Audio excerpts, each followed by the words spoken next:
কাছে বিশাল কোশ্চেন যে সময় আমি দেশ থেকে পালানোর জন্য চেষ্টা করতেছি, আমি জীবিত থাকবো কিনা মৃত থাকবো কিনা সে বিষয়ে কোনো ফয়সালা হয় নাই।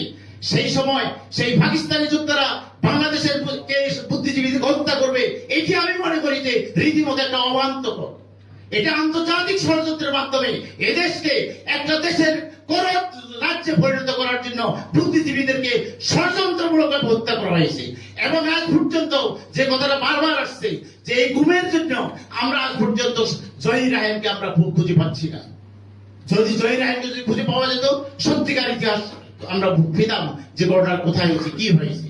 বাংলাদেশে আজ পর্যন্ত যতগুলো হত্যাকাণ্ড ঘটছে, যতগুলো ঘটনা ঘটেছে, সত্যিকার ভাবে প্রথম ভাবে আমরা সবাই জানি যে কোন একটা গোষ্ঠীর উপর দায় চাপানো হয়, কোন ব্যক্তির উপর দায় চাপানো হয়।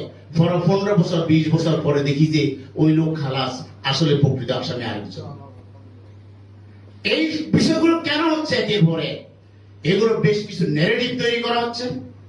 একটা জাতিকে প্রধানত করার জন্য আন্তর্জাতিক ষড়যন্ত্র চলছে।